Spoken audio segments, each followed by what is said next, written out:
시청자 여러분 안녕하십니까? 대한민국이 잘 보이는 곳으로 모셔다 드리는 신통방통 시작합니다. 먼저 오늘의 핵심 뉴스입니다. 김만배 씨와 허위 인터뷰를 한 혐의를 받고 있는 신앙림 전 언론노조 위원장이 14시간 검찰 조사받고 귀가했습니다. 신 씨는 자신의 책이 1억 6천만 원 가치가 있다라고 다시 한번 주장합니다. 또 민주당 측과는 접촉이 없었다고 선을 그었습니다. 곽승한 기자가 보도합니다. 자정을 넘긴 시각, 화천대유 대주주 김만배 씨와 허위 인터뷰를 하고 1억 6천여만 원을 챙긴 혐의를 받는 신앙림 전 언론노조 위원장이 서울중앙지검에 피의자 신분으로 출석해 14시간여 조사를 마치고 나왔습니다. 인터뷰와 관련해 민주당 측과 접촉한 적이 있냐는 취재진 질문에 신 전 위원장은 강하게 부인했습니다. 여러분들이 상상을 해서 지금 하는 질문이라고 생각을 해요. 여러 가지 가능성에 대한 질문을 드리는 거니까요. 가능성이? 제로. 신 전 위원장은 또 김 씨로부터 1억 6천여만 원을 받고 판 책이 그만한 가치가 있다고 재차 주장했습니다. 책의 모양을 띈 데이터베이스입니다. 어떤 이야기나 스토리는 없고, 그러니까 그 촘촘한 지도만 있기 때문에 그게 이제.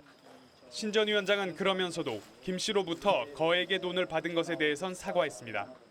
제가 옛날과 같은 그런 언론이라고 하는 그런 인식이 좀 부족했을 수 있습니다. 그러니까 제가 그런 점에서 치밀하지 못했다는 점에 대해서는 저도 반성을 하고 있습니다.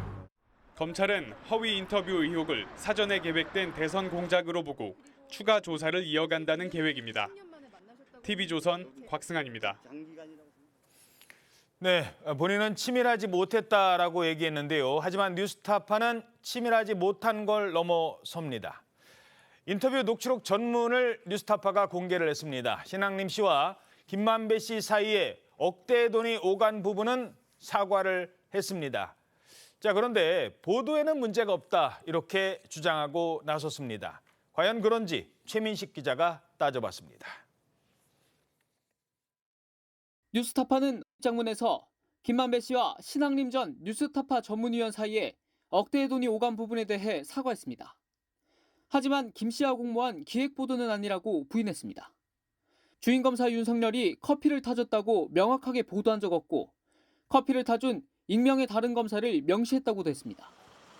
하지만 뉴스타파의 보도엔 천화동인 6호 실소유자인 조우영에게 커피를 주고 내보내준 검사가 누구냐는 두 사람의 대화에 윤석열 당시 후보의 얼굴을 넣었고 며칠 가나 이러면서 보내드래. 이 사건에 어떻게 관여했는지도 언급합니다. 누가 아까 검사가 누가? 윤석열이다. 네가 조우영이야 이러면서. 대선 토론회에서 왜 커피를 타줬냐고 따지는 이재명 후보의 발언도 함께 넣었습니다.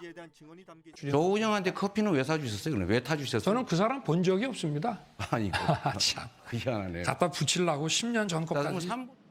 뉴스타파는 또 커피를 타준 검사가 주인 검사였던 윤 후보가 아니란 걸 알면서도 보도에선 주인 검사가 조우영에게 커피를 타줬다고 했다가 2주도 안 돼 번복된 남욱 변호사의 2021년 11월 검찰 준수를 그대로 보도했습니다. 뉴스타파도 이 점을 의식한 듯 김만배 녹음 파일 일부 대목과 남 변호사의 진술 조서를 인용한 부분이 다소 분명하게 처리되지 않는 측면이 있다고 했습니다. 뉴스타파는 72분 분량의 김만배 인터뷰 녹취록 전문을 공개했습니다. TV조선 최민식입니다. 반면 검찰은 가짜뉴스를 넘어 조직적인 대선 개입 여론조작 사건으로 규정했습니다. 선거 공작에 대해서 철저히 수사해서 엄단해 주시기 바랍니다. 처벌받지 않고 넘어가니까 정치 경제적으로 남는 장사가 되고 반복되는 거라고 생각합니다. 반드시 투명하게 수사해서. 검찰은 선거에 영향을 미치기 위한 가짜뉴스가 치밀하게 계획됐을 가능성을 의심하고 있습니다. 자, 오늘자 조선일보 1면입니다. 검찰 대선 개입 여론조작 특별수사팀 구성. 김만배 씨도 이미 지난 6월에 검찰 조사 받을 때 이 인터뷰가 허위였다는 사실을 인정했다고 합니다. 검찰은 지금 대규모 수사팀을 꾸려서 허위 인터뷰 그 배후가 누구인지 이걸 캐겠다고 공언하고 나선 상황. 자, 그렇다면 어디까지가, 누구까지가 수사 대상이 될까요? 오늘자 국민일보 사면. 자, 검찰 김만배 허위 인터뷰의 수혜자라고 표현했습니다. 이재명 겨냥하냐. 자, 검찰 안팎에서는 최종 수혜자격인 이재명 대표를 향할 수도 있다는 관측도 나오고 있습니다. 물론 현재까지 민주당이 이 가짜뉴스에 개입을 했다는 증거나 정황은, 구체적 정황은 드러나지 않고 있습니다. 국민의힘의 어느 최고위원이 이걸 오늘 공개하겠다라고 예고하고 나서기도 했었습니다. 자, 검찰이 대대적인 수사에 나서자 뉴스타파도 이제 정면 돌파에 나서고 있습니다. 어제 그 72분 분량의 녹취 파일 전체를 공개했습니다. 그런데 당초 보도와는 달리 원본에 없던 내용이 이 보도 내용에 들어갑니다. 그러면서 짜깁기한 사실이 드러나면서 더 큰 파장도 예고되고 있습니다. 자, 직접 들어보시죠. 윤석열이가 네가 조우영이야 이러면서 윤석열한테서 윤석열이가 보냈단 말이야?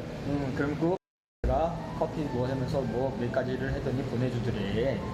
그래서 사건이 없어서 조우영은 가가지고 하고 커피 마시고 온 거야? 아니면 윤석열하고 마시고 온 거야? 아니면 혼자 거기서 타주니까 직원들이 차 한 잔 어떻게 마시겠어.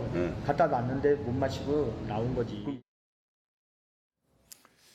자, 뉴스타파가 최초 보도한 인터뷰와 어제 공개된 원본, 지금 두 가지를 다 비교해서 들어봤는데 뭐가 짜깁기 됐다는 의혹을 받고 있는 겁니까? 이게 이 당초의 뉴스타파 보도에는 부산저축은행 불법 대출 사건 주임 검사였던 윤석열 당시 후보가 이 대출 브로커 조우영 씨 사건을 무마해줬다, 이런 취지로 보도가 됐었죠. 윤석열 검사가 무마해줬다. 예, 근데 커피도 타주고. 그렇죠. 이 말씀하신 대로 특히 이 조우영 씨가 윤석열 당시 검사와 커피를 마셨고 네가 조우형이야? 뭐 이런 질문들을 했다. 이걸 이제 윤석열 검사가 했다. 이런 취지로 돼 있었는데 실제 녹음 파일을 보니까 이 연관성이 빠져 있었던 겁니다. 실제 녹취에서는 신앙림 씨가 김만배 씨한테 윤석열하고 커피를 마셨다는 거야? 이렇게 물으니까 아니 혼자 이렇게 답을 하는 대목이 있고요. 계속 그러니까 그 신앙림 씨는 물어봐요. 그러니까 윤석열 거기 같이 마셨어. 계속 윤석열을 뭐 껴서 물어보는 거예요, 질문을. 앞뒤로 내용을 보면 꽤 장황하게 설명을 해가지고 이게 정확하게 누구랑 마셨다는 거냐에 대한 설명은 꽤 모호하게 얘기를 하거든요, 계속. 그래서 이제 신앙림 씨가 이렇게 누구랑 먹었다는 거냐 정확하게 물으니까 아니 혼자 이렇게 대답하는 부분이 있고 또 직원이 타줬다 이런 식의 답변도 들어 있었습니다. 그러니까 그 내용도 있는데 그런 건 빠진 거예요, 실제 네. 보도에서는. 뭐 이뿐만 아니라 뉴스타파가 보도한 인터뷰에서 김만배 씨는 당시 윤석열 검사가 부산저축은행 사건을 봐줬다는 취지로 이야기를 했습니다.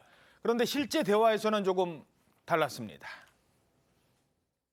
윤석열이를 데리고 있던 애지. 아니 데리고 있었기 때문에 통했지. 박영수 변호사 그 검사는 못 만나고 온 거야? 아니 검사를 만났는데 검사는 누구 검사 만나? 만났는데 가 얼거놓지 않고 그냥 봐줬지.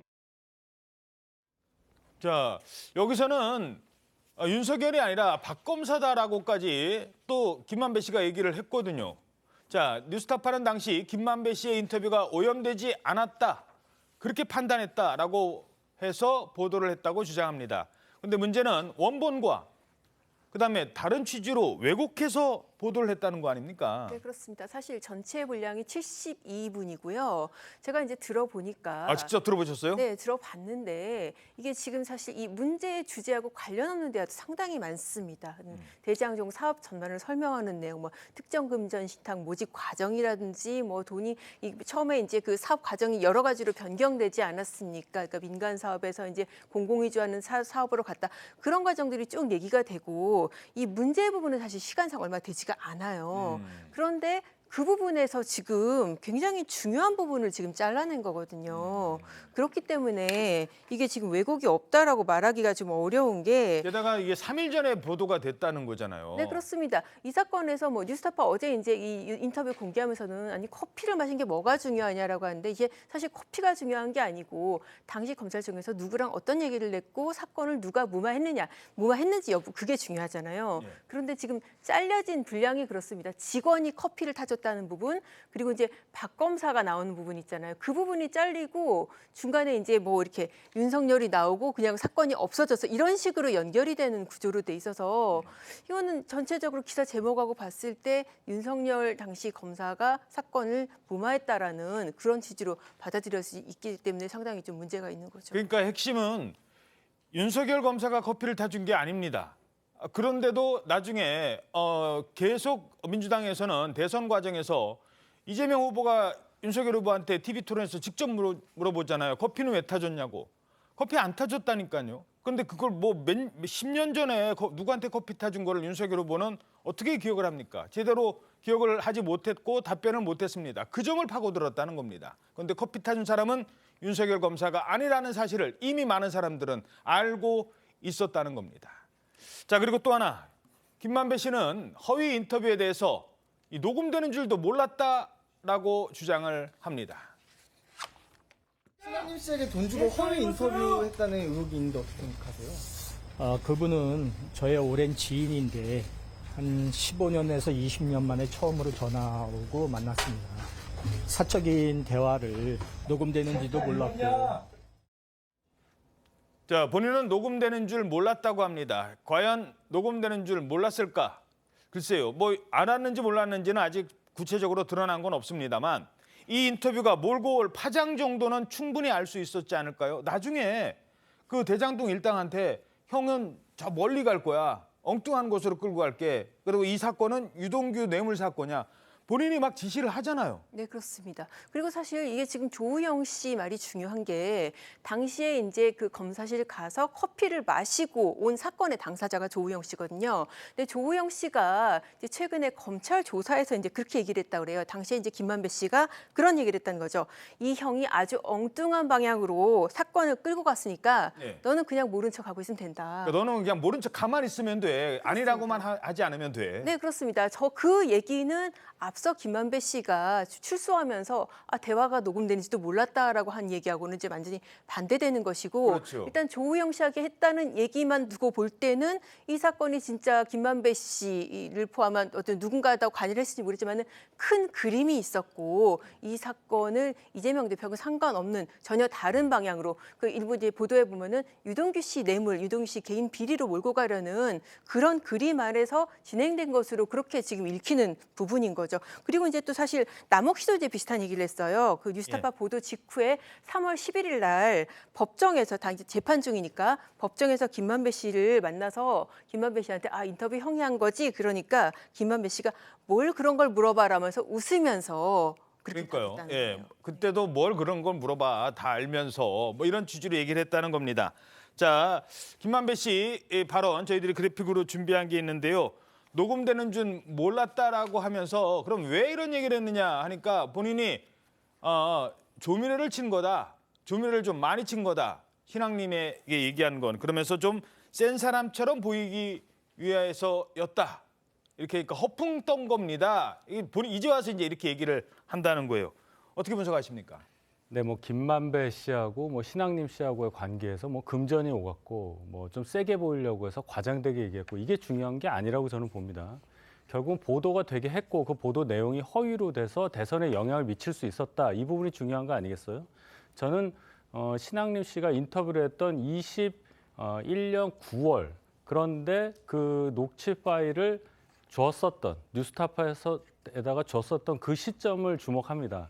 그날이 작년 대선이 있기 5일 전인 3월 4일에 줬다는 건데요. 그 전날 무슨 일이 있었냐를 생각해 보면 이분들의 의도가 뭔지를 알 수 있을 것 같아요. 3월 3일에 안철수 후보와 윤석열 후보는 단일화를 합니다. 대선 직전에 단일화를 하는 그 급박한 상황에서 신앙님 씨는 6개월 동안 묵혔었던 그 녹취 파일을 갑자기 뉴스타파에다 줘요. 그리고 뉴스타파는 이틀 있다가 보도를 합니다. 3월 6일에. 그때가 단일화 이후였군요. 네, 단일화하고 바로 다음 날 줘요. 자, 그럼 그 시점을 아무도 그 주목 안 하던데 저는 그런 생각이 들어요. 신앙님 씨가 갖고 있다가 단일화도 하고 하니 이거 안 되겠다 아마 생각을 했을 거다. 저는 개인적으로 그렇게 보고 그렇다면은 애초에 녹음을 한 걸 김만배가 몰랐다고 할 수는 있는데 적어도 신앙님 씨는 의도를 갖고 녹음을 한 것이고 또 더한 의도를 갖고 뉴스타파에다가 파일을 넘겼다. 그렇다면 이것은 그냥 보도라고 보기에는 어려운 거 아니냐. 저는 그런 합리적인 의심이 충분히 가능하다고 생각합니다. 예. 예, 어제 제가 녹취록 이게 33페이지 분량이거든요. 이거 좀 다 읽어봤습니다. 문제되는 부분은 한 5, 6페이지 정도의 한 장 정도의 분량으로 나오는데요. 예. 제가 국민의힘에서는 이걸 가지고 이제 국기문란이다, 뭐 사형에 처할 범죄다 이렇게 나오시는데 제가 보기에 그분들이 이 녹취록을 한번 제대로 읽어봤는지 저는 심히 의심스럽다는 말씀드립니다. 지금 국민들이 의아하게 생각하고 있는 것은 제가 보기에 한 3가지 같아요. 예. 그 인터뷰하고 왜 보도 시점하고 다르냐. 근데 저는 이걸 이제 인터뷰라고 보지 않는 거죠. 이게 보면은 카페에서 어떤 보도의 무슨 어떤 목적을 가지고 사진에 조율된 인터뷰라면 카페에서 했겠느냐. 둘째, 계속 전화가 도중에 막 전화가 걸려오고 김만배 씨가 계속 그것을 봤습니다. 그러면서 사적 이야기를 엄청 합니다. 그리고 지금 방금 기자님께서 말씀하시다시피 대부분의 분량은 뭐냐면 이 대장동 사업이 어떻게 전개된 과정, 그리고 자금 조달한 과정, 이게 주고 윤석열 대통령이 관련된 부분은 극히 짧은 분량이다 이거죠. 예, 그리고 또 대선 50일 전에는 이미 그때는 뭐 후보의 향방이 결정되지도 않은 상황에서 우리가 만약에 민주당이 윤석열 대표를 기장해가지고 이런 인터뷰를 기획했다. 저는 이거는 이제 맞지 않다고 보고 있습니다. 두 번째로 이제 1억 6,500만 원의 책값이 건너갔다. 이 부분은 좀 국민들이 많이 의아하실 것 같아요. 그런데 제가 지금 생각해 보면은 이 김만배라는 분이 굉장히 통이 크고 돈을 잘 쓰지 않습니까? 곽상도 전 의원의 아들에게 평범한 청년인데 퇴직금 명목으로 50억을 줬습니다. 그리고 수많은 기자들 또 여러분들한테도 수천만 원씩 수억씩 준 지금 그게 문제가 된 그런 사례가 있지 않습니까? 물론 저는 국민의 눈높이에는 맞지 않지만은 김만배의 그 스케일이라면 충분히 이것도 가능하다. 자, 제일 핵심이 되는 부분은 뭐냐면 이게 허위 보도라는 건데요. 허위 보도.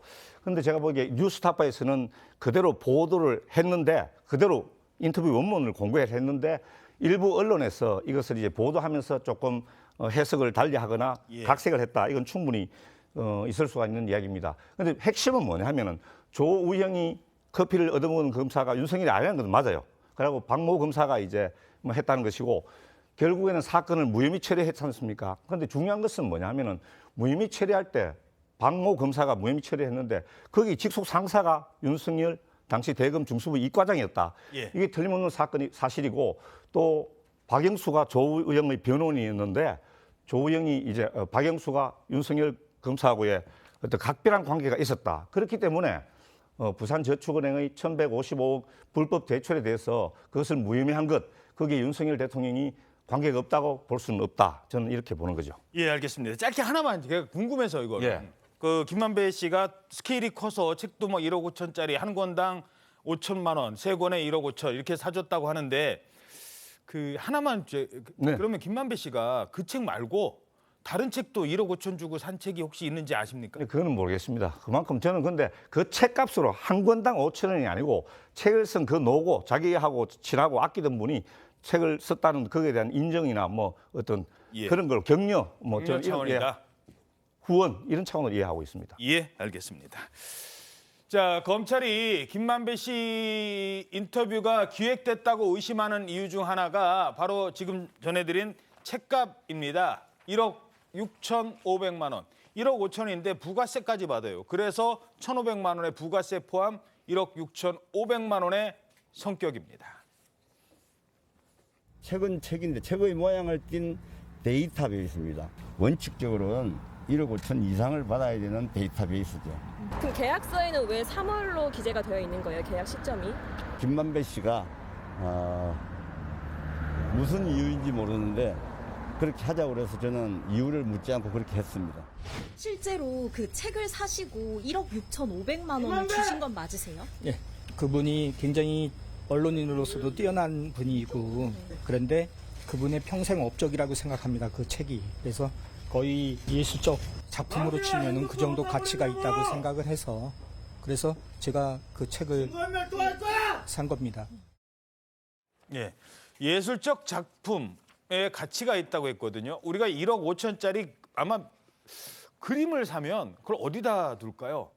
아마 집안에 제일 잘 보이는 곳에 손님들 오면은 제일 자랑하고 싶은 곳에 야, 저 그림 내가 저렇게 주고 산 거야라고 할 텐데 김만배 씨 그 책은 어디 있는지 검찰이 가봤더니 사무실 어딘가에 그냥 있었다고요? 네, 이게 이 검찰이 최근에 이 사무실을 압수수색하면서 드러나게 된 건데요. 화천대유 사무실을 압수수색했더니 이 자리에 신학림 전 위원장의 책 3권이 있었다는 겁니다.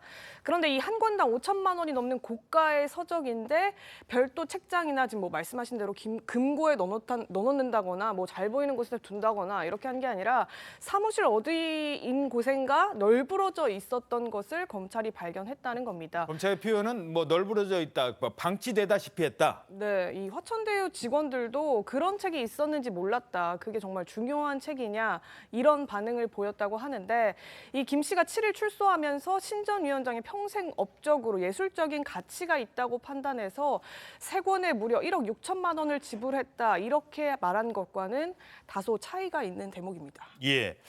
자, 그리고 또 하나가 이제 두 사람이 15년 만에 만났습니다라고 김만배 씨가 주장을 했잖아요.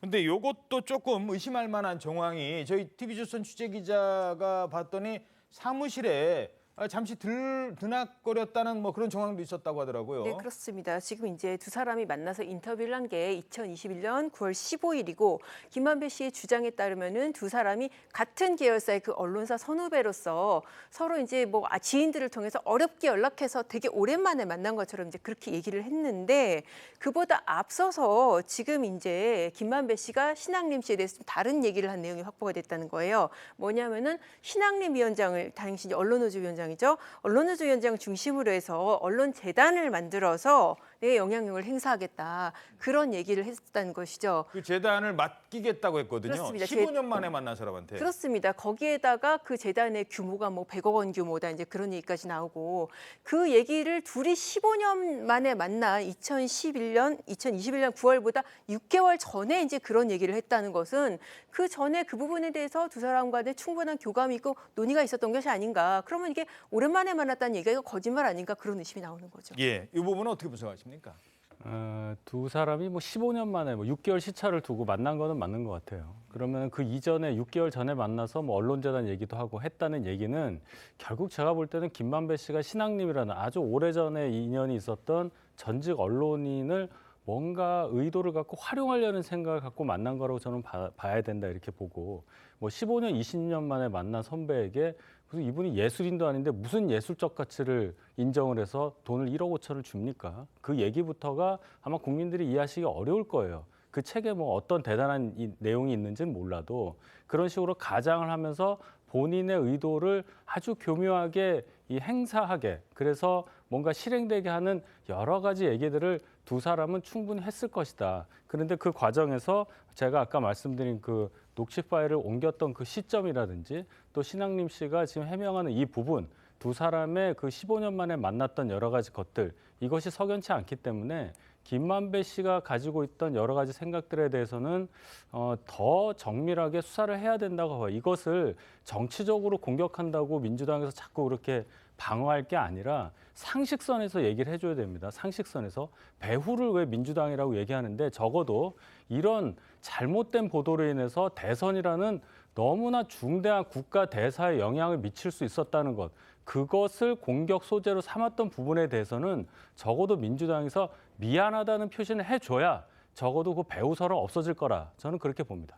짧게요. 근데 아마 국민의힘에서도 이런 비슷한 그러니까 상대 후보에게 상당히 불리한 기사가 나오면 모니터팀이 있고 또 즉각적으로 반응하는 것도 사실 아닙니까? 반응을 하는데요. 이재명 대표 예를 들어서 발언을 보십시오. TV 토론 때 면전에서 윤석열 후보 옆에 있고 그 TV 토론 자리에서 이렇게 얘기를 해요. 보도가 있었으면 조우영에게 커피를 타줬다는 보도가 있는데 그게 뭡니까? 이렇게 물어보는 게 아니라 커피를 왜 타줬어요? 기억 못해요? 이렇게 얘기를 한단 말이에요. 이정사실화해서 물어보죠. 전혀 다른 겁니다. 아다르고 어다른 건데 그럼 적어도 그 부분에 대해서는 뭔가 의사표시를 해줘야 저희의 공격에 대해서 제대로 방어하는 거지 무조건 아니라고 하면 배후설이라든지 이런 얘기 더 나온다는 걸 말씀드리는 거예요. 적어도 유감 표명은 있어야 된다라고 이제 얘기를 하셨어요. 예, 대선 당시에 사실 녹취록의 내용을 두고 저게 거의 뭐 바이블 비슷한 정도의 위력을 가졌지 않습니까? 저 내용을 두고 각자가 전부 다 유리한 해석을 하고 유리한 주장을 했던 거죠. 민주당이 지금 잘못한 게 없는데 뭐 어떻게 유감 표명을 하겠습니까? 지금 김만배 씨가 이제 1억 6,500만 원이라는 거금을 책값으로서 줬다. 저게 지금 뭐 문제가 되고 있고 저도 이제 조금 이해할 수 없는 부분이 있지만은 저도 이제 출판 기념회를 해보면은 책 한 권을 사가면서 이제 사실은 뭐 훨씬 더 경제적 가치를 뛰어넘는 금액을 이제 후원하는 경우가 있거든요. 그건 후원이라고 생각합니다. 저는 예. 그렇게 생각하고 자 저런 내용을 두고 저도 좀 한마디 안 할 수 없는 것이 저 지금 언론이 이제 약간 조금 팩트와 다르게 약간 취사 선택을 한 것은 분명해 보입니다. 몇몇 언론사가 그런데 저기다 대고 이제 검찰에서 이제까지 한 10여 년 만에 이제 언론 저기에 대해서 특별 조사팀을 검사하고 수사 인력 10여 명으로 꾸렸다고 하고 진상 조사팀을 당해서 꾸렸다고 하고 이제 방통위에서는 방송사에 대해서 팩트 체크를 제대로 하는지 이걸 또 한번 감사해 보겠다고 하고 기자들 6명을 고발했지 않습니까? 또 용산 대통령실에서는 신속하게 또 성명까지 내시고 뭐 오염수 방류에 대해서는 아무 말씀도 안 하시다가 또 성명까지 내시고 자 그리고 또 김기현 대표께서는 뭐라고 하셨습니까? 지금 국기문란이자 사형에 처할 반역죄라고 했지 않습니까? 어떻게 판사를 지내신 분이 죄형 법정주의도 모르십니까? 설사 저게 크게 문제가 된다 하더라도 저건 한 명예훼손 정도 저렇게 된다고 보는데 저기에다가 대고 사형죄. 지금 안 그래도 언론의 자유가 위축되고 표현의 자유가 위축된다는 그런 우려가 지금 계속 커지고 있는데 이제 국민들은 이제 언론이나 뭐 표현의 자유 이거는 뭐 고사하고 이제 신체의 자유나 생명의 자유까지도 뭐 걱정해야 될 우리나라가 정말 뭐 이렇게 해도 되는 겁니까? 저는 그 점에 대해서 대단히 유감스럽게 생각합니다. 제가 한 말씀만 드릴게요. 그렇게 말씀하시면은 자꾸 더 의심을 하게 된다니까요. 이러한 잘못된 보도로 인해서 선거 결과에 영향을 미칠 수 있는 거는 민주당도 당할 수 있는 거예요. 이걸 여야 차원으로 보는 게 아니라 이런 보도가 나와서는 안 된다는 차원으로 접근을 하셔야지 이걸 자꾸 방어하려고 하시니까 저희가 자꾸 민주당에서 뭐가 있나 이런 생각 하게 되는 거예요. 이거는 민주당도 당할 수 있는 얘기라니까요. 아니 제가 방어를 하는 것이 아니고 방어를 하는 것이고 팩트를 지금 말씀드리지 않습니까? 지금 여당에서 너무 공격을 과하게 하니까 저희들도 거기에 대해서 대응을 할 수밖에 없는 것을 그걸 가지고 방어라고 하시면은 안 된다. 보도에 대해서 민주당을 공격하지 않았어요. 민주당을 공격한다고 느껴질 만한 뉘앙스를 고위 당직자들이 여러 가지 표현을 썼습니다. 예, 알겠습니다. 물론 뭐 민주당의 직접 연관성에 대해서는 아직 드러난 바 없다는 점 말씀드리죠. 그런데 한 가지 이와 비슷한 사건은요. 이재명 대표가 과거 성남시장 시절에도 있었습니다. 그때는 재선을 위한 선거였습니다. 제일 위축됐던 이슈는 형수 욕설 파문과 관련돼서 상대 후보 신영수 후보의 공격이었습니다. 그걸 막기 위해서 그때도 가짜 뉴스를 퍼뜨립니다. 동생이 기소되지 않았는데도 기소됐다고. 선거 하루 전에 이재명 대표는 그 당시 성남시장은 보도 직후에 2시간 만에 역시 비슷하게 이 기사를 인터넷에 올리고 상대 후보의 양심을 거론합니다. 근데 어떻게 됐죠? 이겼습니다.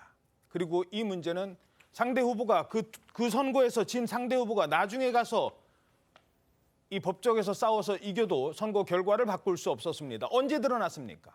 대장동 사건 이후에야 이 사건이 알려졌습니다. 그 당시에 그 어떤 행각이 있었는지를 그 기자는 1,000만 원 투자해서 120억을 벌었습니다. 나중에 문제가 된다면 누구도 피해가 될 수 있다는 선거 사범이라는 점에 대해서는 물론 이게 선거 사범인지는 아직 밝혀내야 됩니다만 그 점까지는 말씀을 드리죠. 자, 그래서 일단 검찰은 이게 일회성이 아닐 수도 있다. 이제 이 부분을 수사를 하는 거예요, 일단은. 네, 그렇습니다. 그래서 이제 어제 특별히 이제 그 대규모의 수사팀까지 지금 꾸린 거예요. 원래 이 사건은 지금 그 과거 특수 3부라고 하는 반부패사 3부에서 그 팀이 원래 대장동 수사팀이거든요. 거기에서 이제 그 지금 신학립시 압수수색을 하면서 이 사건이 지금 불거졌는데 이 사건의 크기가 이제 굉장히 크다. 그리고 사안이 중대하다라고 보고 강백신 부장검사 대장동 사건 계속 수사해 왔습니다. 원래 조국 전 장관 수사팀이기도 했었고요. 그래서 강백신 검사를 팀장으로 해가지고 그 휘하에 검사 10명까지 해서 대규모 수사팀을 꾸렸습니다. 예, 알겠습니다. 검찰 수사 결과는 좀 더 지켜보도록 하겠습니다. 다음 소식입니다. 검찰과 그동안 출석 날짜를 놓고 무려 보름 동안이나 수싸움을 벌여왔던 이재명 대표 내일까지 단식을 하면은 열흘째입니다. 오늘이 9일째고요. 자, 그런데 검찰에 내일 출석합니다. 검찰이 지금 의료진까지 대기를 시켰어요. 네, 맞습니다. 원래는 이제 검찰이 200여 쪽의 질문지를 준비했었다고 해요. 근데 이제 이재명 대표의 건강 문제 때문에 실질적인 조사는 다소 어려울 거다. 이런 점들을 고려해서 50쪽을 줄여서 한 150쪽 분량으로 압축을 했다고 합니다. 또 이 응급의학과 의사 또 구급차 등도 준비를 할 예정이라고 하는데 수원지검 후문으로 내일 10시 반에 이 대표가 출석을 하게 되면 티타임 없이 곧바로 조사에 들어갈 예정이라고도 했습니다. 티타임 없이 이제 하고, 자, 문제는 뭐 잠시 뒤에 질문하겠습니다만 검찰이 이거 지금 이재명 대표가 지금 단식하다 말고 왔기 때문에 이거 어떻게 조사를 해야 되나 이런 경우도 거의 없잖아요. 좀 준비를 해야 될 것 같아요. 네, 그렇습니다. 사실 그래서 이제 의료진도 준비를 시키고 그리고 이제 그 신문사항도 애초 예정됐던 200페이지보다 줄이고 했는데 200페이지보다 이제 신문사항도 줄이고. 네, 그렇습니다. 그래도 이제 뭐 상당히 체력 소모는 좀 불가피한 상황이죠. 그러니까 앞서 그 이재명 대표가 검찰 출석할 때마다 대부분은 뭐 문답을 다 자세히 안 하고 준비한 질문서로 대체하는 식으로 많이 하지 않았습니까? 예. 네, 그렇게 해서 이번에도 아마 이제 그렇게 진행될 것으로 예상이 되기는 합니다. 예, 일단 현재로서는 검찰 수사가 제대로 될지라는 점입니다. 왜냐? 다른 분 단식 때와는 많이 달랐거든요. 다른 분 얘기 잠깐 해보겠습니다. 지난 2018년 열흘 동안 단식을 했던 당시 김성태 자유한국당 원내대표는 이런 이야기를 했습니다. 죽어서 나올 것이다. 하지 마, 이제 그만해. 수사수가 많잖아. 수행 맞고 그만해. 아니 건강해야 뭐 싸움도 하지. 네가 해줘야 될 거 아니야.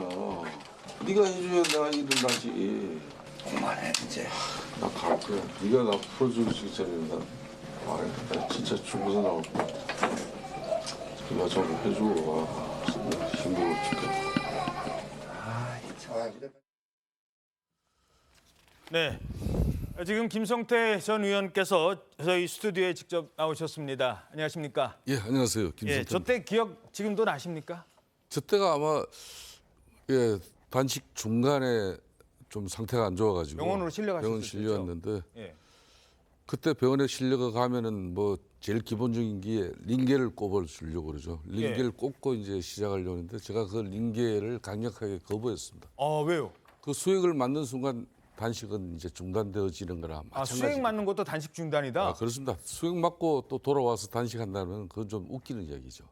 자, 지금 당시 화면 저희들이 죄송합니다. 저 화면을 다시 보여드려서 정말 몸 상태가 많이 안 좋은 기력이 거의 없는 모습이었거든요. 좀 불편하십니다만 좀 말씀을 좀 해주시겠습니까? 그렇습니다. 제가 또 단식 중간에 또 뭐 청년 이 계안으로부터 또 턱을 가격 받아가지고 턱이 돌아갔었어요. 그래서 턱 보호대를 또 병원에서 조치해서 또 착용한 상태고. 제가 처음으로 이 노숙 단식을 했습니다. 당시 민주당은 또 뭐 여대 야소 전국에서 뭐 민주화 운동, 노동 운동, 시민사회 운동 이런 뭐 운동 선수들이 많아요. 단식의 경험이 많은 분들이죠.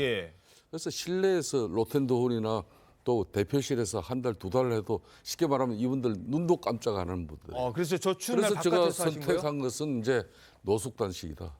처음에 한 3일은 아예 그냥 밀짚 모자 쓰고 낮에는 그렇게 앉아 있었고 밤에는 비닐 이제 뒤집어 쓰고 그리고 3일 하고 난 뒤에 비도 많고 오고 그래서 간이 천막을 친 겁니다. 그것도 이제 사방이 다 뚫린 거. 처음에 천막도 없었습니까? 예, 천막 없었죠.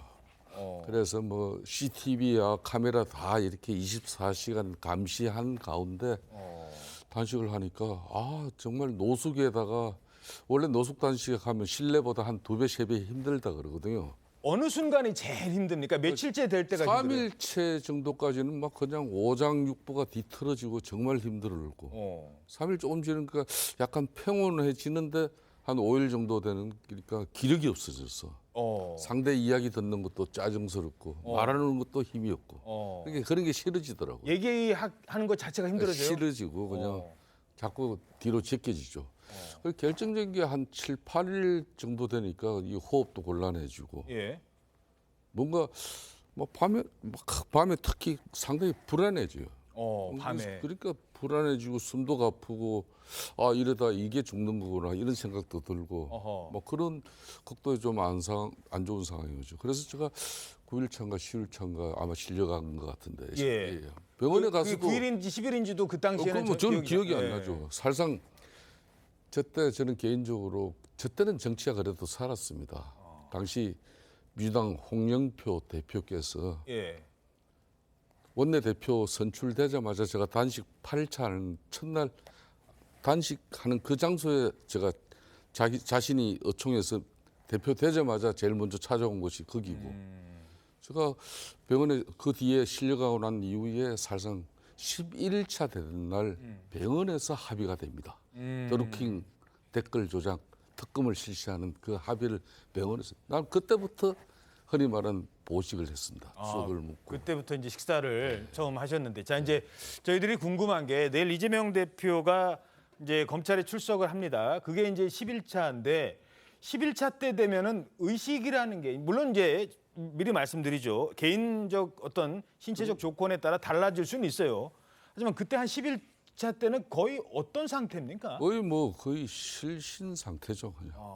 그냥 저도 그때 자료화면 사진 보면 왜 입던 옷을 갖다 배를 이렇게 끄집어 올리고 옷을 올리고 배를 보이게 하고 자신도 모르는 행동이 보이진 거죠. 가스가 계속 차고 속이 안 좋으니까. 그런 것보다 숨이 가쁘고 호흡이 곤란해지고 막 정신도 그냥 좀 이상하게 해서.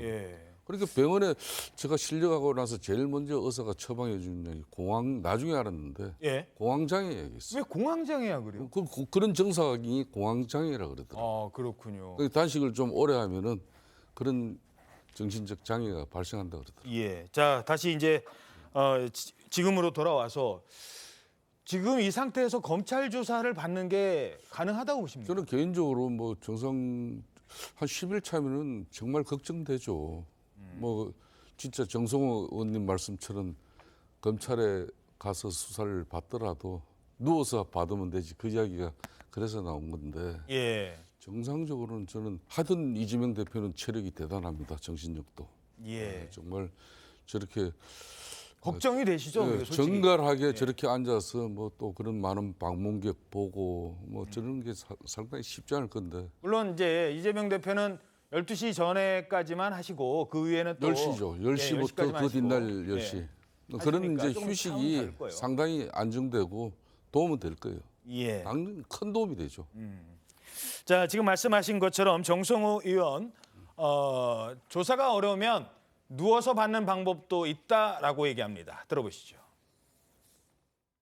이달 뭐 11일, 12일 정도 국회 일정이 없는 날 이렇게 하자는 거 아니겠습니까? 그런데 그게 뭐 검찰에서는 8일, 9일 정도 얘기를 하는데 2, 3일 차이가 무슨 의미가 있겠어요? 건강 상태는 좀 영향이 있지 가서 뭐 않을까요? 누워서 조사받으면 되는 거고 어차피 진술서에 가름하지 않겠습니까? 그게? 뭐 한동훈 법무부 장관도 단식은 단식이고 수사는 수사다. 그렇게 말씀하셨고 한 장관 얘기한 그대로예요.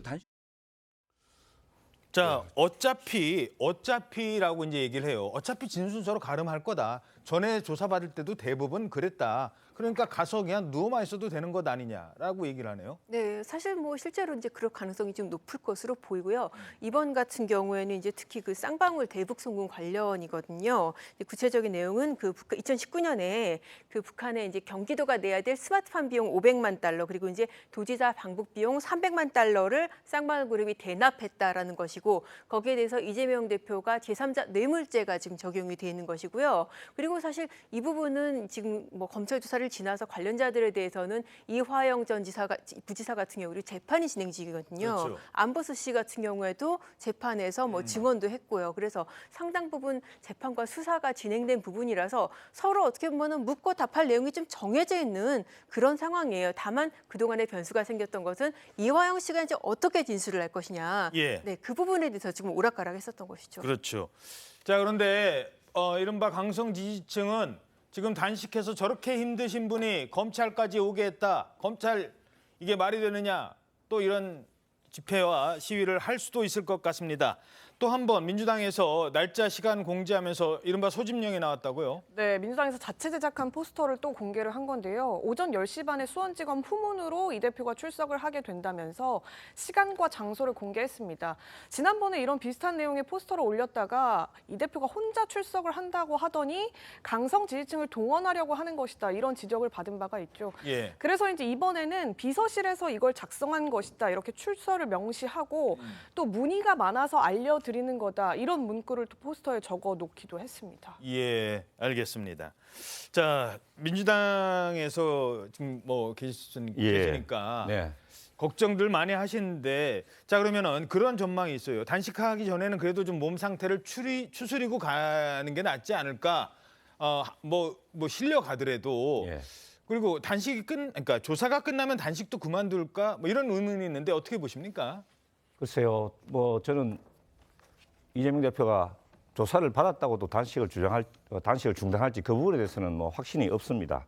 그런데 이제 이재명 대표의 검찰 출석하고 관련해 가지고 몇 가지 드릴 말씀은, 이재명 대표께서 좀 심신으로 굉장히 힘드시고 피폐해져 계시더라도 최대한 당당한 모습으로 검찰에 출석을 해야 된다. 예. 그런 의미에서 뭐 장소나 출석 일시 저런 걸 공지하는 것, 저건 누구 생각인지 몰라도 저는 되도록 이 대표가 조금 비장한 분위기로 당당하게 그렇게 출석하시는 것이 맞지 않겠나 이렇게 생각을 하고요.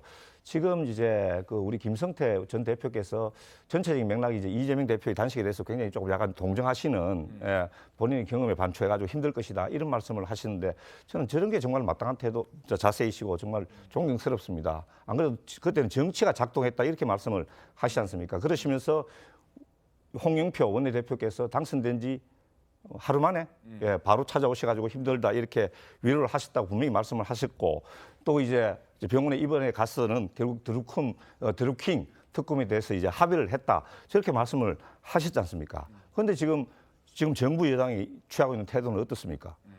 우리 김기현 대표가 뭐라고 했습니까? 지금 뭐 비판하고 뭐 폄하할 수는 있지만 조롱해서는 안 되는 거거든요. 지금 황제 무슨 단식이냐, 황제 출석하는 거냐 이렇게 비판을 하고 계시는데, 아니 지금 본인은 12일 이후에 출석한다고 했는데 그건 검찰에서 안 된다 그래가지고 그래서 이제 9일로 출석하는 거 아닙니까? 출석 시기 하나 제대로 못 결정하는 황제가 어디 있습니까? 그래서 저는 정말 정치가 복원돼야 되고 정치가 작동할 타임이다.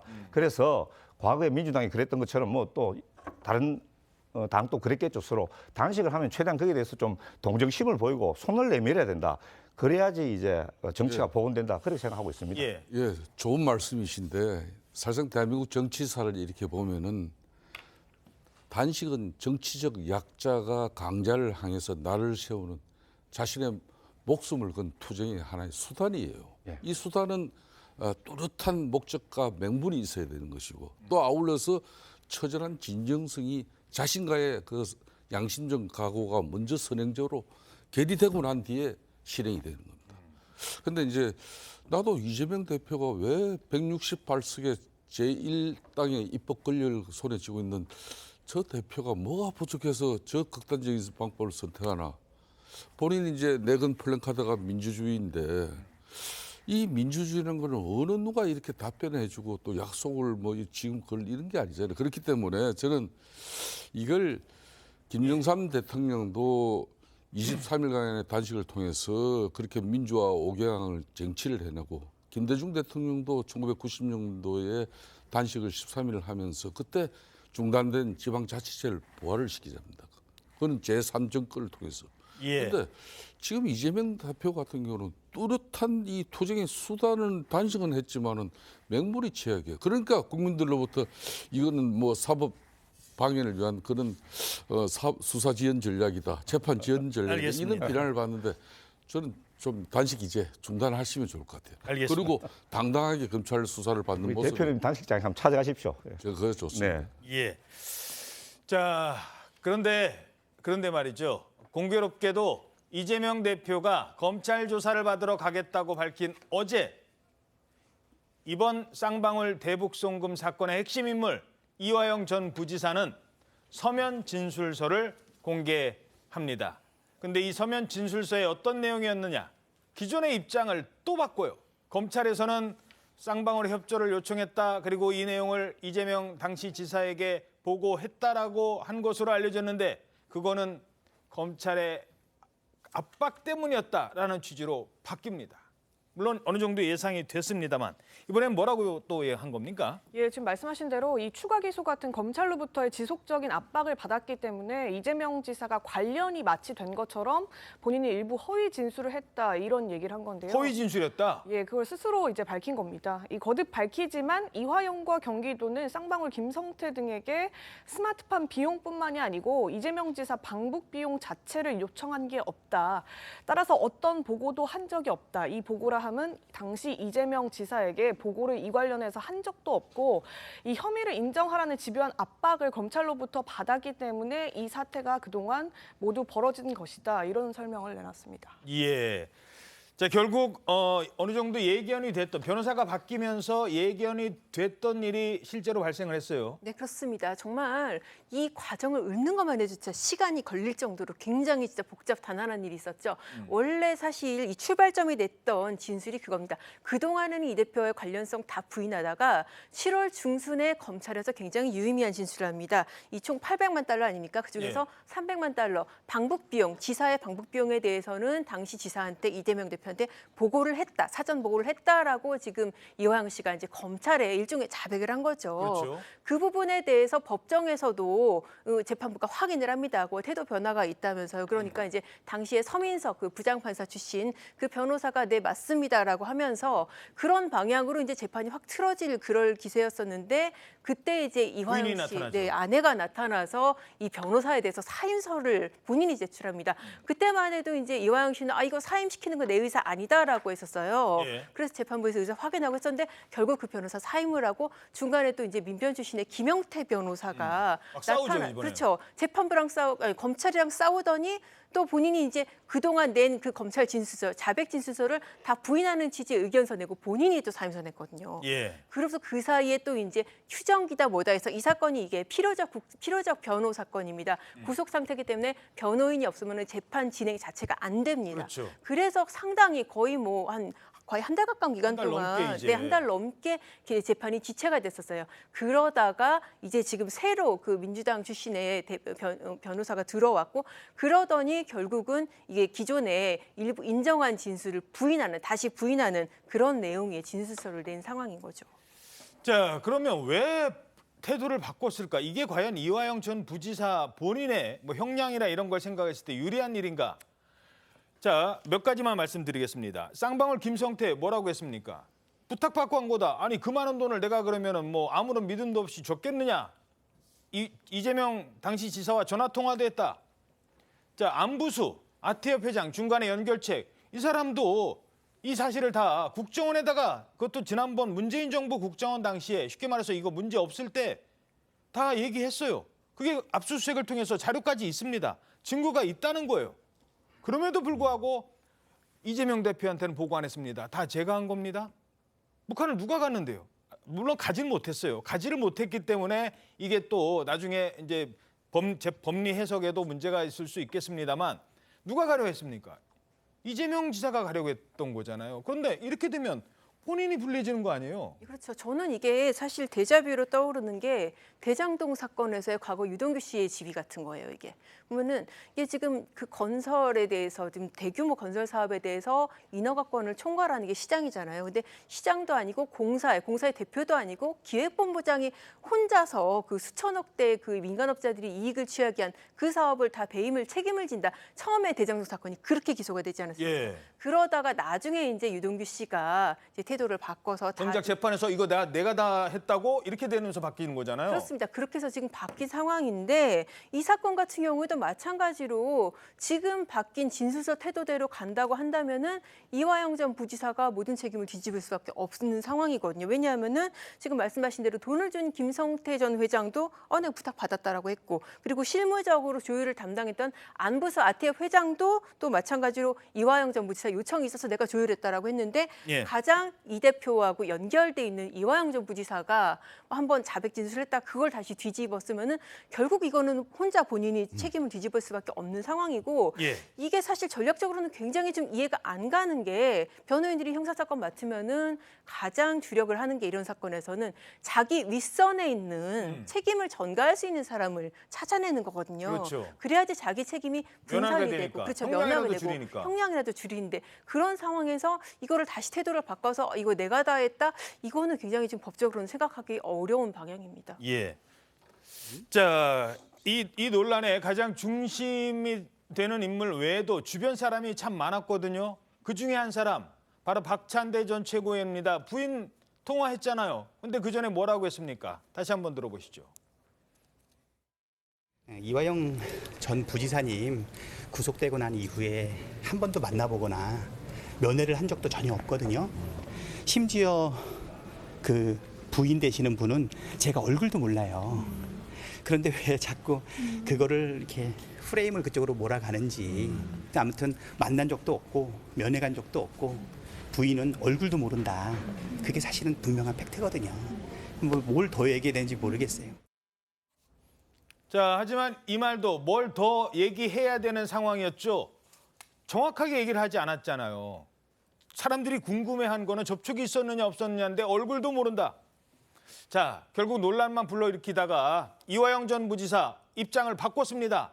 그리고 하필이면 이게 뭐 우연의 일치일까요? 이재명 대표는 바로 어제 그 발표가 난 날, 이 진술서가 나오는 날, 나 출석할게. 지금 흐름은 어떻게 보십니까? 자, 이거는 사실상 대의민주주의 입법 권력이 사법 방해를 한 정말 위험한 대한민국 아마 헌정사가 될 거예요. 상급 분리 대한민국의 이런 자유민주주의 국가에서 그냥 168석의 입법 권력이 사법부에 대해서 이렇게 조직적으로 사법 방해를 한 경우도 이게 아마 없을 거예요. 저는 그런 측면에서 이건 재판 지연 전략을 통해서 결론은 결정적인 진술인 이화영 부지사가 진술을 번복하게끔 이렇게 만든 것이고 거기에 많은 공조 조력자가 있는데 그게 바로 이화영 전 부지사의 친구가 용인 민주당 당협위원장입니다. 예. 그 사람이 이화영 부지사 전화 연결을 해준 전화를 연결해서 그렇게 박찬대 최고위원은 통화를 했다.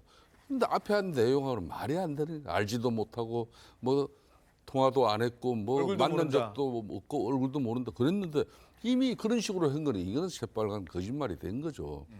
저는 그런 측면에서는 이제 이재명 대표 입장에서는 지금 이화영 이제 부지사가 다시 새로 선임된 변호사를 통해서 나는 2019년도에 쌍방울 김성태에게 대북 송금 뭐 부탁한 적도 없고 이재명 지사의 방북을 위해서 그렇게 뭐 한 거 없다. 부정하는 거잖아요. 이미 이화영 지사는 검찰 수사를 통해서 밝혔고 이 내용들이 당시 아니 800만 불이나 일개 기업에서 김성태라는 쌍방울 회장이 북한에 송금을 하는데 예. 대한민국 국가정보원에서 이 사실을 모릅니까? 정확하게 그 내용을 파악해서 국정원의 원장에게 보고되고 그 내용은 국정원에 자료 보관되고 있은 걸 검찰이 압수수색을 통해서 밝혀냈는데도 이렇게 사법방해를 한다는 것은 그건 위험한 일이죠. 증거가 충분히 이러면 있다. 안 되는 거죠. 이거는 있는 그대로 이재명 대표도 다른 방식으로 자신을 변론할 방법을 찾아야 되는 거지. 예. 이걸 자꾸 이미 구속돼 가지고요. 있는 사람이 법정에서 진술한 그 자체를 갖다가 이화영 지사 부인까지 동원하고 이렇게 다 해가지고 이걸 방해해서 진술을 번복하도록 한 거 이건 예. 대단히 잘못된 거예요. 예. 예, 지금 사법방해라고 말씀하셨는데 지금 검찰이 무속 불위의 권력을 가지고 있고 거기다가 피의자들을 다 구속시키고 계속 압수수색하면서 압박하고 있는데 저기에 대해서 방어권을 행사하는 것을 사법방해라고 말씀하시는 거 아닌가 저는 이렇게 지금 보고 있습니다. 그리고 지금 이화영 부지사의 진술이 뭐 결정적인 것처럼 계속 주변에서 이화영 특히 검찰이 이화영 부지사의 진술에만 지금 목을 메고 있는데 이화영 부지사는 분명히 이제 진술 최종 입장을 밝혔습니다. 그리고 이제 저는 이 대북 송금의 사건 기본 얼개를 쌍방울이라는 민간 기업이 북한과의 자기 사업을 추진하면서 공신력이 없으니까 공신력 있는 지방자치단체를 끌어들인 일로 생각하고 있습니다. 그래서 결국에는 나노스라는 기업의 가치가 수천억 올라가지고 시세 차익을 누리지 않습니까? 그래서 이제는 차분하게 이제 뭐 법적인 논란도 이제 정리가 됐고 변호사 문제도 일단락이 됐으니까 이화영 지사가 또 재판이 어떻게 되는지 한번 차분히 지켜보면 된다고 생각합니다. 알겠습니다. 관련해서 오늘 원래 검찰에서 이 지금 박찬대 의원이랑 천준호 의원 오늘 소환 조사 받으러 오라고. 예, 이제 그 사법방해 우리나라 그런 죄는 없습니다만 관련해서 사법방해 관련해서 이제 참고인 조사 받으러 오라 오늘 통보를 다시 했는데 두 의원 다 오늘 국회 일정이 있어서 어렵다 이렇게 해서 지금 조사를 불응했다고. 그러면 지난번에 한번 불응하고 이번에 또 불응하는 거네요? 예, 근데 이제 뭐 그게 공식 절차를 통해서 정식적으로 통보를 했는데 거부를 한 건지 아니면 조율하는 과정에서 오늘을 얘기했는데 불발이 된 건지 이건 좀 더 살펴봐야 됐습니다만 어쨌든 지금 이 대표 출석하기 전에 이게 전날인 오늘 오라고 했지만 가지 않겠다 이렇게 얘기를 한 걸로 알려지고 있습니다. 알겠습니다. 자, 출퇴근 단식을 이어가고 있는 민주당 이재명 대표 단식장에서는 어제 한때 소란이 벌어지기도 했습니다. 탈북 외교관 출신 태영호 의원이 이재명 대표를 찾아간 겁니다.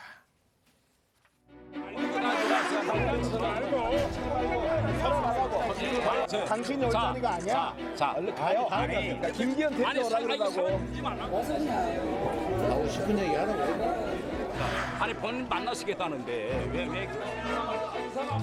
아니 제가 일만하면 넘어가겠어요. 그런데 말갱이, 북한에서 쓰레기, 공산당 구역자 아니 이런 말이 이거 국회 그것도 권해 대정부 질의당에서 이거 할 수 있습니까? 박영순 의원 이거 대표님 가만두면 안 됩니다. 이거는 당에서 출당시키고 그리고 국회의원직 이거 대표님께서 책임지고 이거 박탈시켜야 됩니다.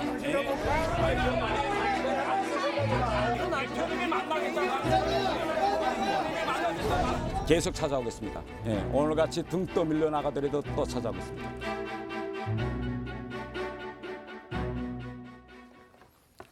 네, 결국 3분 만에 사실상 단식장에서 쫓겨났습니다.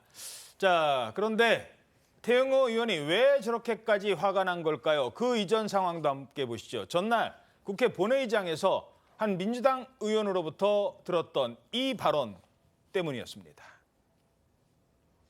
이렇게 북한 인권 문제만 나오면 입을 닫고 숨어버리는 이 더불어민주당은 이거 민주당이라는 이름을 달 자격도 없는 이런 정당이라고 생각합니다. 그러니까 지금 민주당 의원의 반국가적인 행태를 보고서도 말을 못하고 있는 겁니다. 여러분, 이런 것이 바로 공산 전체주의에 맹종하는 겁니다, 여러분. 발언 주의하세요. 발언 주의하세요. 네, 발언 주의하세요. 쓰레기 발언 주의하세요. 쓰레기. 뭐 쓰레기? 자, 뭐 쓰레기? 우리 무슨 말? 태영호 의원님, 의원님, 네. 우리 의원석을 향해서 응답하지 마시고요. 의원님들 그 말씀을 하더라도 쓰레기라든지 이런 그 인신 공격적인 발언은 하지 말아주시기 바랍니다.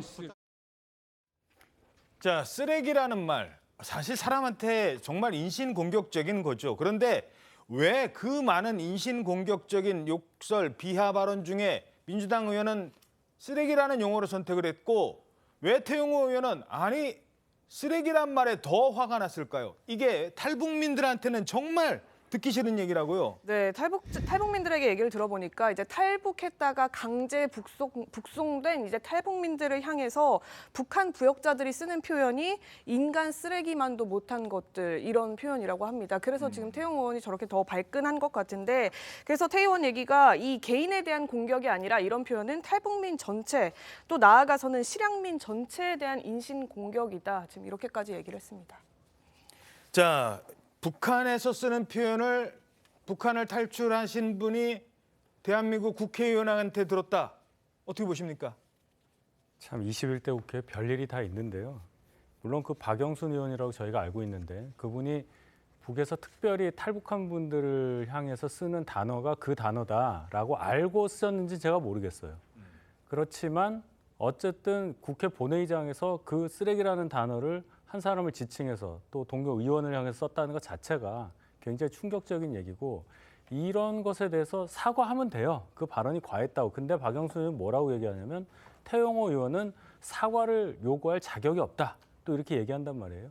박영선 의원이 과거에 운동권 출신으로 극렬한 학생운동을 하셨던 분으로 알고 있는데 한 30년, 40년 전에 가지고 있었던 극렬한 그 정치 투쟁의 그 의식 구조를 아직도 갖고 있다. 투쟁 논리만 가지고 정치를 하고 있다. 그냥 이거는 본인 사과하면 돼요. 본인의 표현이 과했다. 다시 한번 이런 일이 국회 본회의장에서 또 있어서 국민들께 불편함을 끼치지 않기를 바라는 마음입니다. 예. 자, 사람이 가장 화가 나는 부분 가운데 하나는요.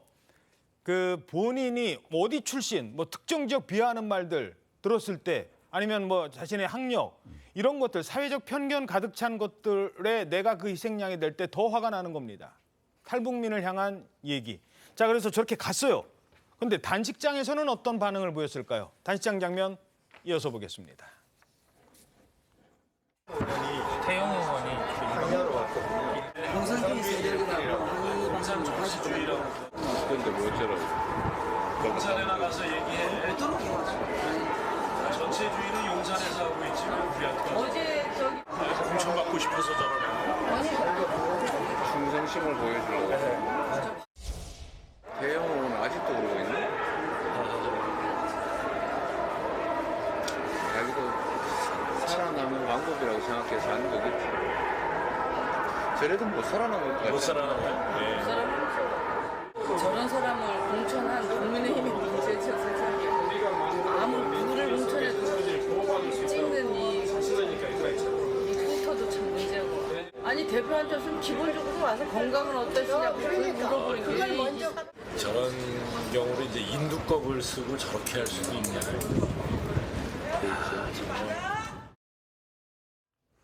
예, 저게 또 공개적인 자리에서 왔다 갔는데 인두껍을 썼다. 글쎄요, 어떻게 보십니까? 참 안타깝습니다. 이유 여하를 막론하고 쓰레기나 인두껍 같은 저런 말을 썼다는 것에 대해서 제가 사과를 대신 할 수 있다면 하고 싶을 정도로 저는 굉장히 좀 안타깝고 죄송스럽게 생각을 하고요. 그런데 또 태영호 의원의 또 행동도 문제가 없는 것은 아니다. 국회 일은 국회에서 해결해야 되지. 지금 단식하면서 굉장히 힘 빠져 있는 힘들어하시는 이재명 대표한테 가서 저렇게 또 항의하고 할 수 있느냐. 저게 아마 본인이 지금 당권 정지를 당했죠. 그래서 그 자기의 궁색한 처지를 만회하기 위해서 조금 오버하시는 게 아닌가 저는 그렇게 생각합니다. 예, 알겠습니다. 조국 전 장관의 북콘서트가 이틀 전에 열렸답니다. 그런데 이 북콘서트는 그동안에도 계속 열렸어요. 근데 이틀 전에는요. 윤석열 정부를 직접 나서서 비판한 인물이 있었는데 바로 현직 검사입니다. 이성윤 전 서울중앙지검장. 지금도 검사예요. 이분의 신분은.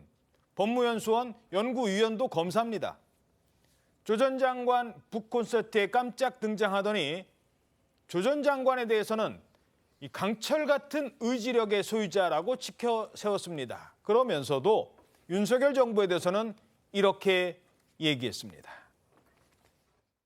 검찰 개혁이 제대로 성공했다면 오늘같이 이렇게 무도한 검찰 정권이 생기지는 않았을 겁니다. 저는 조국 장관께서 수사와 재판을 받으시고 이런 엄청난 고초를 겪고 계시는 걸 보고 그저 바라만 봐야만 했던 제가 너무나 안타깝고 힘들었습니다. 제가 지금까지 모셔본 우리 조국 장관님은 강철 같은 의지력의 소유자입니다.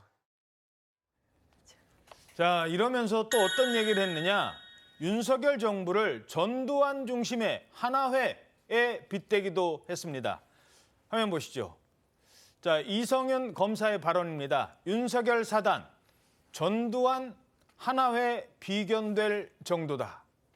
윤석열 라인의 수사 방식에 대해서 문제를 삼을 수는 있습니다만 다른 사람도 아니고 하나회, 전두환에 빗댔다. 이거 어떻게 보십니까? 글쎄요. 저분이 만약에 정치적 입장이 반대였다면 그 하나회가 있었다 할 때 그 하나회에 끼고 싶어서 또 무슨 짓을 했을 수 있는 분이라고 저는 봐요. 하나회라는 것이 뭔지 다 아실 텐데 지금 조국 장관 북콘서트 가서 공무원 신분으로 검사 신분으로 와서 명백한 정치행위를 하고 있지 않습니까? 그럼 하나만 보고 다른 하나는 안 보고 있는 거죠. 조국 수호부대 있잖아요. 조국 장관 보면은 조국 장관을 거의 추앙을 하고 예를 들어서 재판 받으러 갔을 때 차를 세차를 해주고 또 공영방송 보도국장은 조국 수호 집회 보고 딱 보면 100만이라고 얘기하고 이런 사람들이 있는 그걸 얘기를 해야지. 글쎄요, 있지도 않은 검찰 내 하나의 조직을 운운하면서 조국 장관에 대해서 저렇게 찬양을 한다. 본인이 지금 어디에 있고 자신이 누구인지를 전혀 모르는 그런 아주 이상한 발언을 했기 때문에 저분 금방 관두시고 빨리 정치 그 일선에 나오셔서 제대로 정치하시기 바랍니다. 조국 전 장관 출마 얘기도 있는데 이성윤 전 장관도 뭐 비슷한 얘기 혹시 들으신 것 있습니까? 물론 현직 검사라 저희도 조심스럽습니다만 현직 검사가 저렇게 얘기하니까 얘기가 나오는 거예요. 저라면 만약에 제가 정치의 뜻이 없다면 저런 행동을 저라면 안 할 것 같습니다. 아무래도 이제 현직을 유지하면서 저런 발언을 하는 것은 크게 뭐 바람직하지 않다고 보여지고요. 그런데 다만 이제 전두환의 하나회 지금 정부를 빗댄 것은 아마 검사가 너무 많이 정부 요직에 포진해 있다. 뭐 청와대 인사 라인뿐만 아니라 검정 라인에까지 이제 포진해가지고 이제 검증과 셀프 검증과 셀프 추천이 가능한 그런 체제가 됐다. 그랬기 때문에 뭐 금융감독원장, 뭐 국민권익위원장, 그다음에 국가보훈처장 같은 검찰 업무하고 직접적인 관계가 없는 이런 보직에도 검사들이 너무 많이 나가 있다. 아마 이걸 아마 빗대기 위해서 저런 말씀을 하신 것 같습니다. 예. 하지만 하나회는 쿠데타를 통해서 권력을 잡았지만 현 정부는 국민의 선택에 의해서 권력을 잡았습니다. 다음 소식입니다. 윤석열 대통령이 대북 제재에 미온적인 중국, 러시아를 향한 경고장을 날렸습니다. 중국 총리와는 따로 만나서 북한 문제를 논의했습니다. 김정우 기자입니다. Welcome, Prime Minister. 지난해 말 중국 시진핑 주석과의 정상회담 이후 10달 만에 리창 총리와 마주한 윤 대통령은 한일중 정상회의를 한국에서 빨리 개최하자고 했습니다. 리창 총리도 중국이 적극 호응하겠다고 답했습니다. 51분 동안 진행된 회담에서 윤 대통령은 북핵은 우리에겐 실존의 문제라며 북핵이 해결되지 않으면 한미일 협력 체계가 더욱 공고해질 수밖에 없다고 했습니다. 한중 관계 발전을 위해 중국이 먼저 국제법을 지키고 북핵 저지에 동참하라는 뜻으로 풀이됩니다. 책임 있는 역할을 수행하면서 북한 문제가 한중 관계에 걸림돌이 되지 않았으면 좋겠다. 또 중국이 안보리 상임 이사국으로서 책임과 역할을 다해달라고 했는데 중국과 러시아가 참석한 동아시아 정상회의에서도 두 나라를 직접 겨냥해 압박을 이어갔습니다. 결의안을 채택한 당사자인 안보리 상임 이사국의 책임은 더욱 무겁다고 할 것입니다. 북한의 핵미사일 개발에 대해선 인도태평양 지역 모든 국가의 실존적 위협이라고 했습니다. 오늘 회의에 참석하신 모든 국가를 겨냥하고 타격할 수 있는 실존적인 위협입니다. 윤 대통령은 오늘 아세안 의장국인 인도네시아 조코위 대통령과 정상회담을 한 뒤 G20 정상회의 개최지인 인도 뉴델리로 이동합니다. 인도네시아 자카르타에서 TV조선 김종호입니다.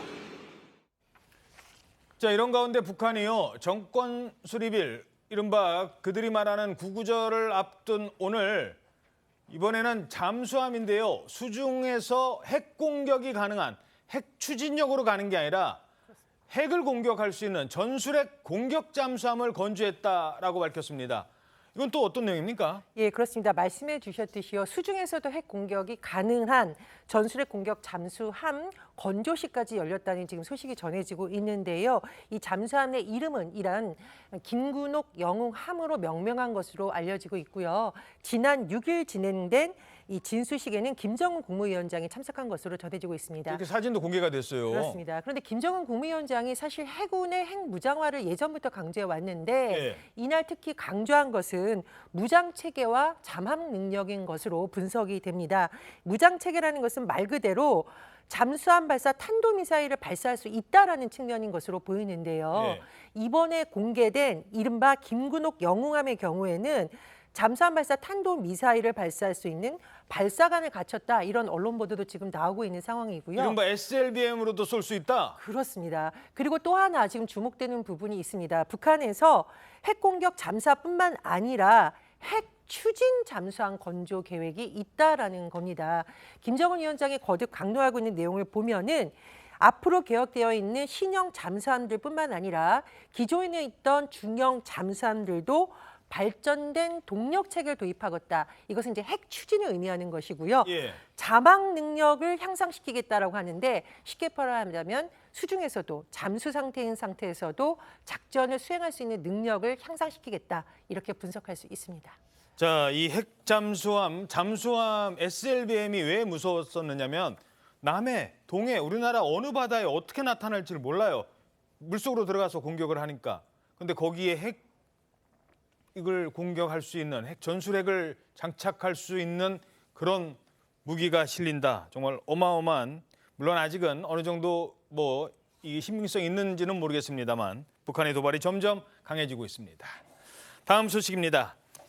김대중 전 대통령의 최측근, 동교동계의 맏형, 바로 이 원로 정치인, 오랜만에 이름 들으실 것 같습니다. 권노갑 김대중 재단 이사장. 그동안 어떻게 지내시나 했는데 정말 깜짝 놀랄 만한 소식이 있다고 합니다. 지금 권노갑 지금 이사장이시죠? 아주 중요한 이렇게 노력을 하셨어요? 그렇습니다. 여러 사람에게 참 자극이 될 만한 소식입니다. 권노갑 이사장이 올해 93세이신데 외국어대 영문학 박사과정에 입학을 했다는 소식이 전해지고 있는데요. 93세에 박사과정이요? 그렇습니다. 사실 이분이 배움에는 나이가 없다라고 평소에 강조를 하셨는데 그래도 사실 손잡버린 학생들과 수업을 듣는 게 가능할까 싶지만 실제로 수업도 들으셨는데요. 지난 5일 서울 한국외대 캠퍼스에서 처음으로 영문학 박사학위 수업을 들었는데 수업을 일주 중에 한두 번 같이 듣는 것으로 전해지고 있습니다. 그런데 한 번 들을 때 수업 시간이 무려 6시간인 것으로 알려지고 있거든요. 90대에 6시간 수업을. 그렇습니다. 과목도 영시, 영소설, 셰익스피어 관련 내용 무려 3과목이나 된다라고 지금 전해지고 있습니다. 그런데 사실 권노갑 이사장이 이 만학도로서의 열정을 발휘한 것은 이번이 처음이 아니죠. 박사과정의 앞에서 석사과정도 완료를 했는데 무려 81세 때 석사과정에 도전을 했고요. 83세 때 당시 최고령 석사학위를 받았는데 그 내용은 존 F 케네디의 연설문에 나타난 정치, 사상 연구였습니다. 예, 특히 영문학은요. 박사가 상당히 어려운 걸로 알고 있습니다. 그런데도 이 영문학 박사, 권노갑 이사장과 영어 어떤 연이 있었을까요? 6.25 때는 미군 부대에서 통역을 하고 목포 여고에서 영어 선생을 3년 하고 그렇기 때문에 영어에 대해서 관심을 많이 갖고 있기 때문에 계속해서 공부를 한 번도 게으르지 않고 계속해 왔어요. 그동안도 쭉 영어가 생업처럼 또 하셨었군요. 원래 영어를 잘 하셨던 분입니다. 자, 그런데 그래도 저렇게 준비할 수 있는 거 무엇보다 저희는 어떻게 저렇게 건강하셔서 이게 궁금해요. 네. 건강 관리 비결을 이제 여쭤봤는데요. 예. 마치 이제 수능 만점자가 저는 교과서로만 공부했습니다. 이런 식의 좀 약간 답변이 돌아왔습니다. 첫째도 운동이고 또 둘째도 운동이다 이렇게 말씀하셨습니다. 예. 지금도 매일 이제 헬스클럽에 가서 하루에 2~3시간씩 운동을 하신다고 하고요. 그리고 실제로 이제 나이가 있으시면 이제 그 근육량이 굉장히 중요한데 예. 엽기도 2~30kg 정도의 엽기도 거뜬히 드신다고 합니다. 그리고 단백질 위주로 식단을 짜시는군요. 네. 그리고 두 번째로 이제 말씀하신 게 이제 술 담배를 안 하는 건데요. 이제 담배는 이제 원래 아예 안 하신 걸로 알려져 있고 술 같은 경우에는 이제 70세 이후에는 첫 잔만 마시면서 계속해서 절주를 계속하고 있다. 이렇게 비결을 말씀해 주셨습니다. 예, 지금 권노갑 의원의 지금 옛날 모습도 저희들이 준비를 했습니다만 게다가 지금 김대중 대통령과 저렇게 한국 정치를 함께 이끌어왔던 인물이거든요. 사실 한국 정치사에서 중요한 고비마다 물론 평가가 엇갈리는 부분도 있습니다만 중요한 역할을 해왔던 분 가운데 하나입니다. 자, 그런데 권 이사장의 또 목표가 있다고 하더라고요. 네, 그렇습니다. 90이 넘은 나이에 저렇게 박사과정까지 하면서 꼭 하고 싶은 일이 뭐냐면은 김대중 전 대통령의 정치 철학 그리고 그의 생애를 영어로 번역해서 논문을 쓰는 거라고 합니다. 와, 김대중의 생애를 업적을 영어로? 그렇습니다. 사실 권 이사장 하면은 누가 뭐래도 정말 그 김대중 전 대통령을 50년 넘게 지켜온 그야말로 핵심 그렇죠. 측근이죠. 그러다 보니까는 그분의 정치 사상과 업적을 영문으로 써서 남기면은 그게 전 세계에 알려질 거 아니냐. 그러면서 앞으로 2년 동안 열심히 공부해서 꼭 박사학위를 받겠다고 합니다. 예, 알겠습니다. 자, 저희들이 전해드리고 있던 얘기 93세도 박사학위 준비하신다니까요. 아예 나이 먹어서 안 돼. 다 거짓말입니다. 자, 최근 반복되고 있는 소식 중에 저희들 참 이 소식 전해드릴 때마다 이제는 무서운 걸 넘어서요. 도저히 이해가 안 되고 치가 떨린다는 분들까지 많으신데 이런 사건 또 발생했습니다. 자, 이번에는 버스 정류장에서 전기 충격기를 들이댄 사람이 있었어요. 그렇습니다. 지난 4일 오후 1시 30분 말하자면 대낮인데요. 사람들이 많은 버스 정류장에서 버스를 기다리고 있던 50대 여성에게 전혀 얼굴도 마주친 적이 없는 한 40대 남성이 다가가서 전기 충격기로 이 여성을 2번이나 찔렀습니다. 전기 충격기를 모르는 사람이? 그래서 이 여성이 신고를 해서 경찰이 출동을 해서 이 남성이 검거가 됐는데요. 이 남성의 몸을 수색하던 경찰이 정말 깜짝 놀랐다고 합니다. 전기 충격기가 양말 안에 하나 더 숨겨져 있다. 그런 상황이 나왔고요. 하나가 더 있었대요? 그렇습니다. 배낭 속에서는 더 깜짝 놀랄 만한 물건이 나왔는데요. 당구공이 든 스타킹이 발견이 돼서 혹시 이것도 흉기로 사용했던 것은 아니냐, 흉기로 사용하려 할 가능성도 배제할 수 없는 상황입니다. 아니, 양말에 당구공을 넣고 다녀요? 자, 그렇게 해서 전기 충격기 당한 분 어떻게 됐습니까? 지금 이 여성분의 경우에는 목에 상흔이 남아있고 전치 2주 진단을 받은 상황입니다.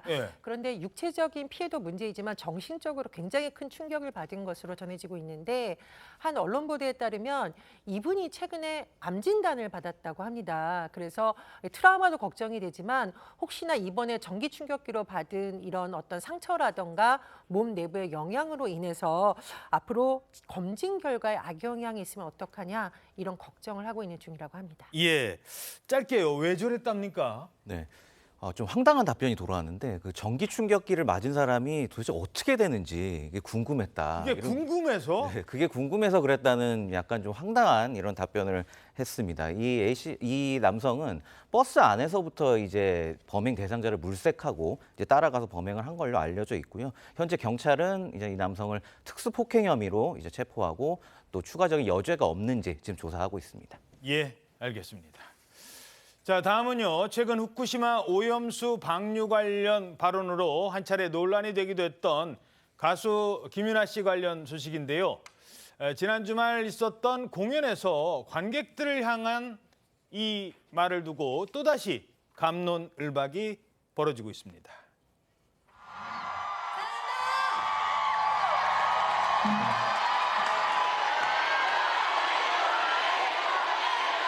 나라에서 못하게 지금 불끄래 빨리 여기요.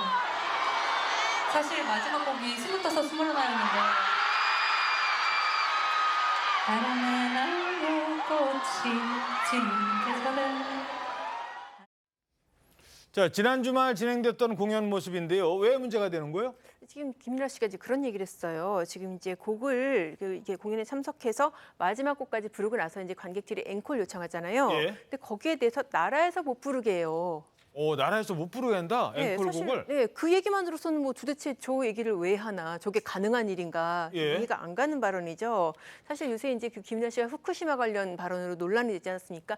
김윤아 씨의 저격수로 지금 등장한 그 전영욱 전 의원이 그러니까 여기에 대해서 그렇게 얘기를 했어요. 아니 노래 11곡 실컷 부르고 앙콜 요청에 저렇게 얘기하면 정말 어이가 없다.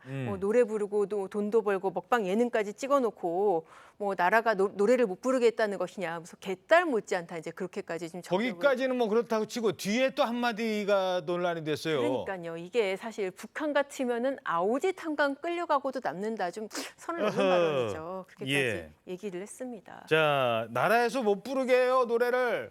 옛날 북한 같으면 아오지 탄광이야. 야, 어떻게 보십니까? 네, 저는 뭐 약간 좀 과한 발언이었다고도 보여지지만 그래도 일단 대중의 사랑을 받는 어떤 연예인, 공인이라면 좀 겸손과 어떤 책임감을 갖춰야 된다. 저는 뭐 그렇게 좀 생각을 합니다. 일단 뭐 전혁 전 의원이 한 얘기의 연장선일 수도 있고 그렇게 생각하신 것 같기도 한데 어떻게 보면 자본주의 사회에서 이제 부가가치를 통해서 보통 이제 돈을 벌고 부자가 되는데 뭐 제 생각일 수도 있지만 가수나 이런 연예계나 어떤 노래를 하는 거 이게 어떤 대단한 부가가치를 창출하는 그런 직업이라고 보기는 좀 어려워요. 쉽게 얘기해서 과거에도 노래 잘하는 사람은 있었고 지금도 노래 잘하는 사람이 있는 건 마찬가지입니다. 그런데 그럼에도 과거에 이제 가수들이 좀 어렵게 살았다면 왜 현재 가수들은 이런 막대한 부를 이루고 있을까? 결국엔 우리 사회가 잘 살게 됐기 때문이거든요. 국가가 성장하고 시장이 커졌기 때문입니다. 그러면 이거에 대한 어떤 좀 책임감 그리고 겸손함 이런 것들을 갖추고